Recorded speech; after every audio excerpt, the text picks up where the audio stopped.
আমাদের পৃথিবীতে এমন কিছু জায়গা রয়েছে যেগুলির সৌন্দর্যে আমাদের মন ছুঁয়ে যায়, কিন্তু অপরদিকে এমন জায়গাও রয়েছে যেখানে থাকার কথা আমরা কল্পনাও করতে পারি না, যেসব জায়গাগুলি আমাদের জন্য একদম অস্বাস্থ্যকর।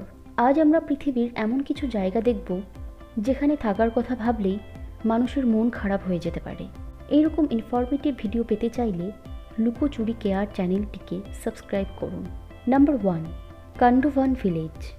আমরা তো এটা প্রত্যেকেই জানি যে প্রাচীনকালে মানুষ গুহাতে বসবাস করত, কিন্তু পৃথিবীতে বর্তমানেও এমন এক জায়গা রয়েছে যেখানে মানুষ পাহাড়ের ভেতরে বসবাস করে। এই গ্রামটি রয়েছে ইরানে। এই গ্রামটিকে অনেকে কানভান ভিলেজও বলে থাকে। 2006 সালের পরিসংখ্যান অনুসারে এই গ্রামে মোট জনসংখ্যা ছিল প্রায় 601 জন।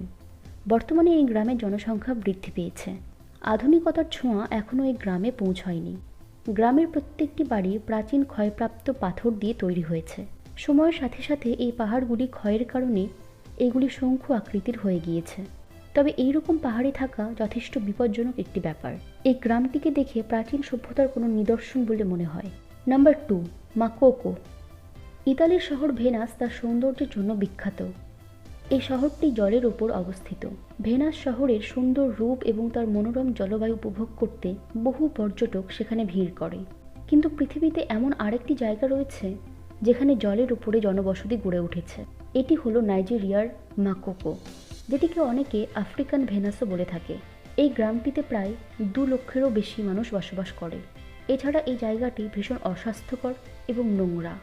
আসলে শহরের প্রায় সমস্ত নোংরা জল এখানে এসে জমা হয়, আর এখানকার মানুষেরা এই নোংরা জলের ওপরেই বাড়ি বানিয়ে বসবাস করে থাকে। এই জায়গার জল একদম কালো রঙের এবং দুর্গন্ধযুক্ত হয়ে থাকে। সাধারণত আর্থিক দিক থেকে পিছিয়ে পড়া লোকেরাই এখানে বসবাস করে। এই এলাকাতে কোনো রাস্তা নেই, তাই এক বাড়ি থেকে অন্য বাড়িতে যেতে হলেও তারা নৌকার ব্যবহার করে থাকে। সত্যি এদের জীবন বেশ কষ্টকর। নাম্বার 3, ফাভেলাস। এটি হলো ব্রাজিলের বিভিন্ন শ্রমজীবী ও দরিদ্র মানুষদের গ্রাম। ফাভেলা কথার অর্থ হলো বস্তি। এখানে বসবাসকারী মানুষদের ফাভেলার বলা হয়ে থাকে। এই গ্রামটি দেখতে ভীষণ অদ্ভুত। এখানে অনেক বেশি সংখ্যক মানুষ বসবাস করে থাকে। আপনি জানলে অবাক হবেন যে এখানে প্রায় 16 লক্ষেরও বেশি লোক বসবাস করছে। দূর থেকে এই গ্রামটিকে দেখে বোঝা মুশকিল যে কার বাড়ি কোনটি হয়। এখানে জায়গা কম এবং মানুষ বেশি, তাই প্রায় প্রত্যেকটি লোক অসুস্থতায় ভুগছে। এমনকি এখানকার বেশিরভাগ বাড়িতে বিদ্যুতের ব্যবস্থা বা জলের ব্যবস্থা পর্যন্ত নেই। সত্যি বলতে এখানকার পরিবেশ মানুষের জন্য একদমই যথোপযুক্ত না। নাম্বার 4, অটোলায়ার ভিলেজ। গ্রামের কথা বললেই আমাদের সবুজে ঢাকা একটি শান্ত পরিবেশের কথা মাথায় আসে, কিন্তু এই গ্রামটি দেখলে যে কোনো মানুষের মন ভয়ে আঁতকে উঠতে পারে। এই গ্রামটি চায়নাতে অবস্থিত। এই গ্রামটি পাহাড়ের উপরে বিস্তৃত রয়েছে। বিগত অনেক বছর ধরেই এখানকার বাসিন্দারা এই ভয়ঙ্কর জায়গাতে বসবাস করে চলেছে। কিন্তু আপনি জানলে অবাক হবেন যে এই গ্রামে যাতায়াতের জন্য পাহাড়ের গা বেয়ে একটি স্টিলের সিঁড়ি রয়েছে। গ্রামটি মাটি থেকে প্রায় 2624 ফিট উঁচুতে অবস্থিত। এখানকার বাসিন্দারা প্রতিদিন এই ভয়ঙ্কর সিঁড়ি বেয়েই যাতায়াত করে। এই রাস্তাটি দেখতেই ভীষণ ভয়ঙ্কর ও বিপজ্জনক বলে মনে হয়। তবে অবাক করা ব্যাপার হলো যে 2016 সালের আগে এখানে স্টিলের সিঁড়ি পর্যন্ত ছিল না। তখন সেখানকার মানুষ যাতায়াতের জন্য কাঠের তৈরি সিঁড়ি ব্যবহার করত। এমনকি ছোট ছোট বাচ্চারাও এই কাঠের তৈরি সিঁড়ি দিয়েই স্কুলে যাতায়াত করত। এখানকার মানুষ ভারী জিনিসপত্র নিয়ে এই সিঁড়ি দিয়েই ওঠানামা করে থাকে। এই রাস্তাটি ভীষণ ভয়ঙ্কর এবং বিপজ্জনক। নাম্বার 5, ফোর্ট এরি। আমরা এরকম অনেক জায়গা দেখেছি যেখানকার আবহাওয়া প্রচণ্ড ঠান্ডা, কিন্তু ফোর্ট এরি এমন একটি জায়গা যেটিকে দেখে মনে হয় এটি বরফে ঢাকা কোনো কাল্পনিক জায়গা। আসলে এটি কানাডার নাইগ্রা নদীর তীরে অবস্থিত একটি শহর। এই স্থানে প্রচণ্ড ঠান্ডা ওয়েদার থাকে সারা বছরই। তবে এখানে মাঝে মাঝে তুষার ঝড় হয়, যার ফলে এখানকার বড় বড় বিল্ডিং থেকে শুরু করে গাছপালা সব কিছুই বরফে ঢাকা পড়ে যায়।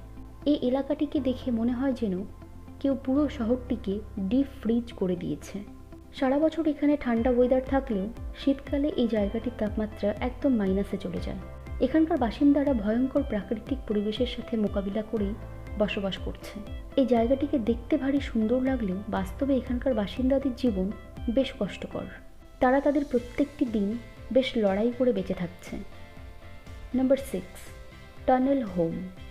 সাধারণত যাতায়াতের জন্যই টানেল ব্যবহার করা হয়, কিন্তু এমন টানেল আছে যেখানে মানুষ বসবাস করে। আসলে লাস ভেগাসের বিলাসবহুল হোটেল ও ক্যাসিনোগুলোর নিচে একটি অন্ধকার পৃথিবী রয়েছে।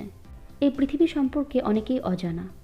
এই অন্ধকার টানেলগুলিতে প্রায় 1500 থেকে 2000 গৃহহীন মানুষ বসবাস করে চলেছে।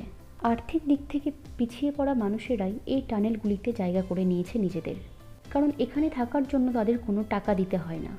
তারা এই টানেলগুলিকে মানুষের থাকার জন্য উপযুক্ত করে তুলেছে। এই টানেলের ভেতরে জীবন অতিবাহিত করা সত্যি ভীষণ কষ্টকর একটি ব্যাপার। আজকের ভিডিওটি কেমন লাগলো আমাকে কমেন্টের মাধ্যমে অবশ্যই জানাবেন। আর ভিডিওটি ভালো লাগলে লাইক এবং শেয়ার করবেন। ধন্যবাদ।